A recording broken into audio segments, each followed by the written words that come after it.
আসসালামু আলাইকুম গাইস, আপনারা কেমন আছেন? আমি এমনই একটা ভিডিও আপনাদের সামনে আজকে আমি নিয়ে এসেছি।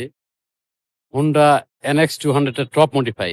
যে মডিফাইটা বাংলাদেশে আমার মনে হয় কেউ করতে পারেনি। আমি নাম্বার 1 আমি করেছি Honda NX200 এর টপ মডিফাই। তো এই মডিফাইটা করার জন্য আমি গিয়েছিলাম ঢাকা, ফেনীতে, অবশেষে গিয়েছিলাম সেই কিশোরগঞ্জ এবং লাস্টে আমি গিয়েছিলাম আরাফাত মোটর গ্যারেজের সেই কুষ্টিয়াতে এবং রাজশাহীতে এবং তারা কেউ এই মডিফাইটা আমাকে করে দিতে পারে নাই। আমি অবশেষে এক জায়গায় এই মডিফাইটা আমি করেছি।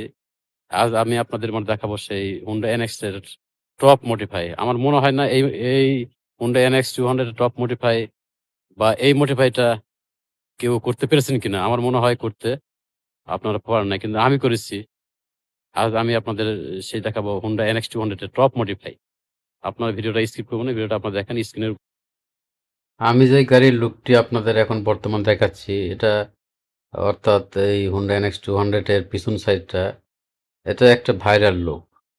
আসলে অধিকাংশ গাড়িতে বর্তমান এখন এরকম দেখা যাচ্ছে। তো আমি ভাবলাম এরকম করব। কিন্তু Honda NX200 এ আপনারা এরকম আমার মনে হয় আপনারা করতে পারেননি। তবে যারা এই লুকটি দেখে যাদের ভালো লেগেছে, যারা Honda NX200 কে এরকম মডিফাই করতে চান, গাড়ির পিছন সাইডটা যে আপনারা দেখেন, তো তারা আমার ইনবক্সে নক দেবেন।